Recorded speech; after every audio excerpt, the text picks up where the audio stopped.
How to get in the best shape of your life naturally. Hi, I'm Dr. George Burrows from the Get Healthy Alabama podcast at gethealthyalabama.com. And on this short video, I'm going to tell you how to get healthy naturally. Basically, I want you to come away with three things. Number one, the formula for getting healthy or for getting in the best shape of your life. Number two, the vehicle you'll need to take you there. And number three, the obstacle that most likely you're going to face along the way. All right, let's get started. The formula for getting in the best shape of your life is real simple. You start with where you are. That's point A. And you determine where you want to be. That's point B. You want to go from point A, where you are, to point B, where you want to be. Now, we're not going to get into today how to determine where you are, but basically, you know how you feel, you know how healthy you are right now, and you can have lab tests and an examination and a questionnaire to help you figure out where you are. Now, I want to take a minute though for us to spend looking at where is it you want to be. If you want to get in the best shape of your life, like what does that look like? What are your goals? So most people, when I ask them, what are your health goals? Like, what's your point B? Where do you want to get to? They'll say things like, I want to have more energy. I want to look better. I want to be able to do things. I want to be able to sleep well. Whatever your goals may be, those are your goals. And they're right. There's no wrong answer. But to help us along with this, I'm just going to summarize. Most people tell me these things. They say they want to look their best, feel their best, and perform their best. And I'm going to just assume that that fits you too. You want to look your best, feel your best, perform your best. So that's going to be our point B back in the formula. So we start at point A, we want to go to point B. Now we're going to need a vehicle. That was the second thing we said we're going to talk about. The vehicle that gets you from point A to point B. So let's take a minute and look at the vehicle. We've got the formula. We want to get from point A to point B. How? How do we get there? All right. The vehicle that gets us from point A to point B naturally is going to be through the use of what I call natural tools. And most of us are familiar with these tools. We're going to talk about them a little bit. The tools that'll help get us from where we are, health wise, to where we want to be. You probably know if I asked you what are some of the tools that can help you get healthier. Most people is going to say exercise and eat right, and that would be correct. But here, let's go over a few of them. Exercise, eat right, get plenty of sunshine, get plenty of sleep, get plenty of water. Everything on this list here are things people in general we need to get more of. More exercise, more or do better at eating right, getting enough sunlight, enough sleep, enough water. All these tools are part of what I call the vehicle to get us from where we are with our health, our point A, to where we want to be in our health, which is our point B. Additional tools that'll help us are things that we need less of in our life: stress, sugar, salt, food sensitivities. I believe every adult has some food sensitivities, whether it be wheat, dairy, sugar, soy, corn, MSG, red dye, caffeine. Now, that's something I do with patients in my office. But for right now, today, I just want us to look at these tools.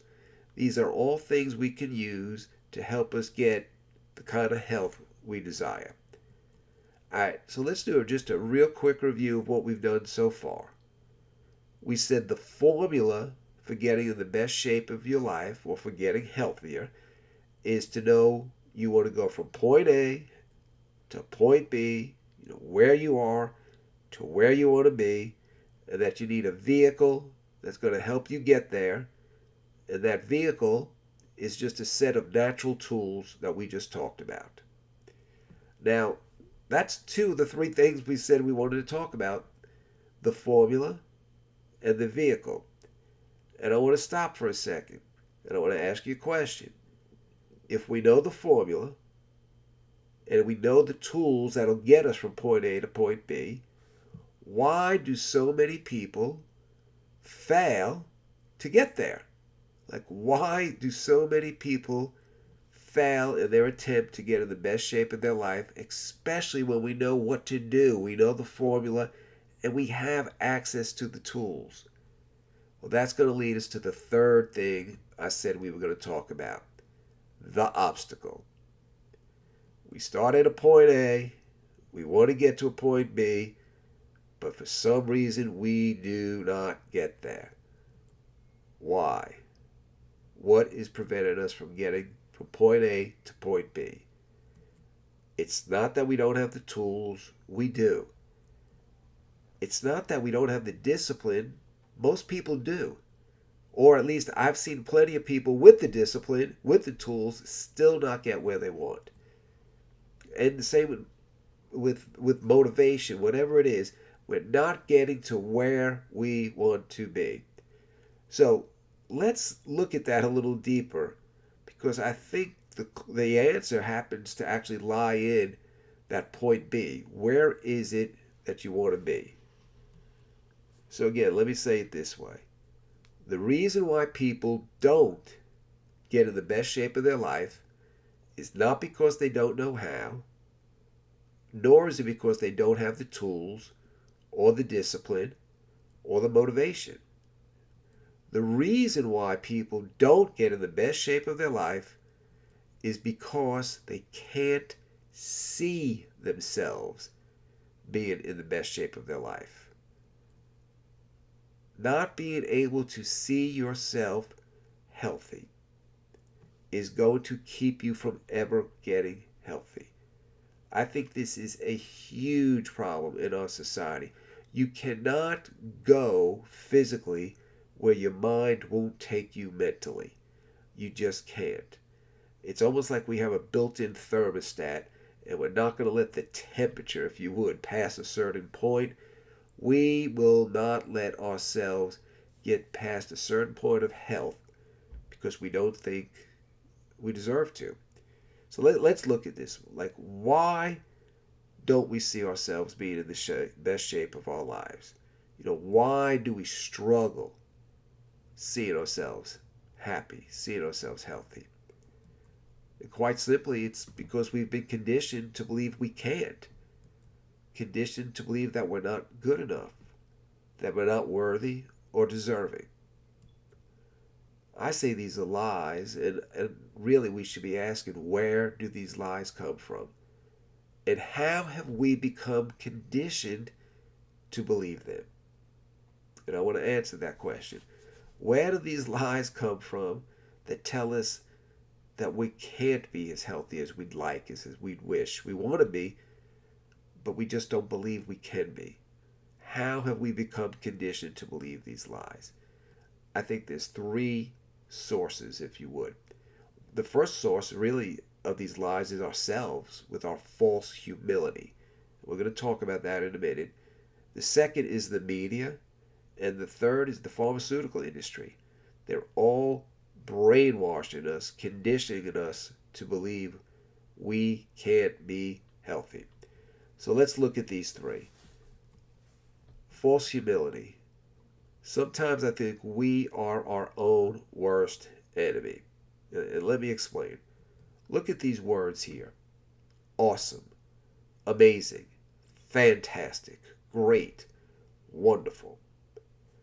Those are words that we all are familiar with, yet we all struggle saying them. We struggle saying, I'm awesome, I'm amazing, I'm fantastic, I'm great, I'm wonderful. But I want you to think about those words, and I want you to actually compare them to these words: best, greatest, most amazing. Those words on the right, the ones I just said, best, greatest, and most amazing, Those are actually words I stay away from. I try to. Let me give you an example and why and tell you why. If I walk up to you and say, I'm the best, you're going to think I'm conceited, and rightfully so. Or if I say I'm the best chiropractor, or even with Mother's Day coming up, if I said my mom is the best, now you know what I mean. I'm just trying to be nice to my mom, but you might be thinking, no, your mom's not the best. My mom's the best. Or the second word, they're greatest. Oh, my children and grandchildren are the greatest. You might be thinking, no, mine are. Here's my point. Those words on the right, best, greatest, most amazing, or you could say prettiest, most handsome, anything that is comparing, like that's placing you above someone else, I think is wrong. However, the words on the left, awesome, amazing, fantastic, great, wonderful, those words are not comparative. Like, for example, if I said to you awesome, that first word, my children are awesome, but so are yours. My mother is amazing, but so is yours. I am fantastic or great at what I do, and you're fantastic and great at what you do. See, those words, awesome, amazing, fantastic, great, wonderful, they're not placing me or someone that I'm speaking about above anyone else. There's enough awesome to go around, enough amazing to go around, fantastic, great, wonderful. These are words we should be embracing. In fact, I'll go so far to say this. If it bothers you to hear someone say that they're awesome, you have the problem, not them. They have confidence. So here's what I'm getting at. Most of us are very uncomfortable, like I said, standing up and saying, I'm awesome or I'm amazing. And I don't think we should go around saying that necessarily, but we should believe it. If I didn't believe I was an awesome chiropractor, I would have a moral obligation to send you or refer you to someone who was awesome, right? But I think I'm an awesome chiropractor. And I think my buddy, Dr. Lissy, in the same town as me, another chiropractor, I think he's awesome. There's enough awesome to go around. And if you can see the awesomeness in others and promote that, tell them that they're amazing, fantastic, great, and wonderful, your self esteem will be built up as well, and the world will be a better place. So here's what I'm getting at. Those words on the left, we need more of them. We need to understand and feel that. Like I said, you don't necessarily have to say it, but you got to believe that about yourself. And those words on the right, they're comparing, they're making you higher than someone else. We need to get rid of those words from our vocabulary. These words on the left build confidence. Those words on the right are conceit. We don't want them. So this is huge right here. This is probably the most important slide of this whole presentation.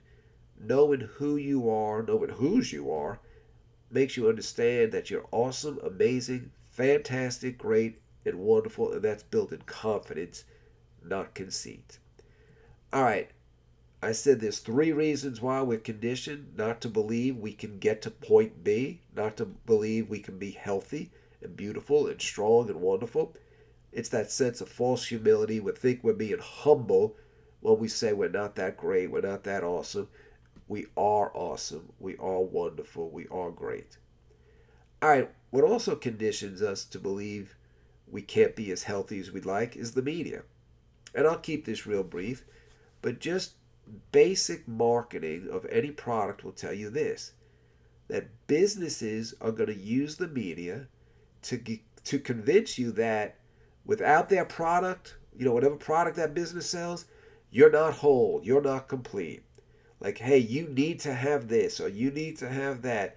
You can't be pretty, you can't be smart, you can't be sexy, you can't be cool unless you do this, drink that, smoke this, or whatever, drive this kind of vehicle. It's all trying to convince you that you're not enough. You need their product. Now, I'm not saying all marketing is bad, because if you need if the pipes burst in your home, you need a plumber. So you do need things, but you as an individual, your identity is whole and complete just as you are. You don't need anything to make you a better person. You are deserving and worthy to be healthy and to consider yourself, like I said, awesome and wonderful and great and beautiful and smart. You are. You have to believe it. And that takes me to the last thing that really kind of brainwashes us that we're not good enough, and that's the pharmaceutical industry. Big Pharma, we are the only country outside of New Zealand that even allows the pharmaceutical industry to advertise. And I wish they weren't allowed to, because those commercials are horrendous in my opinion. And here's why. Okay, remember what I said, the whole formula we've talked about being in the best shape of your life? It's about going from point A to point B, where you are to where you want to be. Well, Big Pharma says, hey, don't worry about where you want to be. We're not even going to address it. It wipes that out. The pharmaceutical industry and the medical profession in this country, they just want to give you a drug so that you're happy where you are. They don't tell you how wonderful you can be, how healthy you can be, how your body was designed to heal, how given the right environment your body can heal yourself. They're not interested in that. They're not interested in identifying and correcting the cause of your health problems. Instead, they want to give you a drug with side effects and keep you happy where you are. We want to silence the symptoms. Okay, for example, if you have television, you may have seen commercials for Stelara. It's a drug for ulcerative colitis, and you only have to take it every 2 weeks, and you can get it really cheap. If you contact their company, they'll make sure you get it, and then eventually jack the price up. And the commercial makes it look like you take that drug and you'll be playing frisbees in a garden. It's it's really ridiculous. That's Stelara. Another drug I see advertised all the time, Mounjaro, type 2 diabetes, but it's also used for weight loss. That drug is advertised again, people outside having fun. You take this drug, your life will be great. Meanwhile, does nothing to address the problem. And type 2 of all diseases is a lifestyle related problem that can be corrected, especially using those natural tools. But you don't hear any of that. It's just take this drug, and this is another one. It's only once a week. You can get it real cheap now, and then that price will be jacked up. In fact, this particular drug is forecasted to be possibly the greatest revenue producing drug ever. And then this one, I couldn't believe I saw this commercial. This drug I wasn't familiar with, Ingrezza. I couldn't believe my eyes. This was on TV. This is a drug, at least they're honest. This is a drug that you would take to treat the side effects of other drugs. So there's a class of drugs that you take that you may get side effects from, that this drug will directly deal with the side effects of the drugs you were taking, and this drug will then have side effects. That sounds almost like comical, if you would. But at least again, they're not denying that, hey, this drug doesn't treat any disease. We treat the results, the conditions caused by taking other pharmaceutical drugs for other diseases. Yeah, Ingrezza. What you don't see advertised, and this irks me, you see those drugs on TV, you don't see any commercials saying, hey, we've got a farmer's market in our town. Town I live in, Saraland, Alabama. We have a farmer's market every Tuesday. I think that's wonderful. Imagine a commercial that said, I started eating more fruits and more vegetables, and I feel great. Or imagine a commercial that said, I gave up sugar or reduced my intake of sugar, and I feel so much better. My depression went away. I lost weight. These drugs don't these commercials don't exist. Why? Because there's no money to be made from them. So, again, in review, Big Pharma, where you are, is our formula to where you want to be. Big Pharma does nothing about where you want to be. In fact, they erase it. They don't want you to even think about what you could be. They just want you to be happy where you are. We're going to relieve your symptoms. We're not going to correct anything. We're not going to heal anything. You're going to have to take these drugs forever, but we want you to be happy. All right, final review here, because I really do hope this was made a lot of sense to you. I said to get in the best shape of your life, you have to know the formula, number one, and it's very simple. You start at point A, you want to get to point B. Number two, you need a vehicle to get from point A to point B. And I said that vehicle is made of a bunch of natural tools. And then the third thing I said is so many times for most people, we don't get to point B. Why? Because there's an obstacle. And what's that obstacle? It's that most people can't see themselves being in the best shape of their life. How do we overcome that? By telling ourselves that we are awesome, we are amazing, we are fantastic, we are great, we are wonderful. That's not being conceited, that's being confident and knowing who you are and whose you are. God created you to be this way, in His image, His likeness.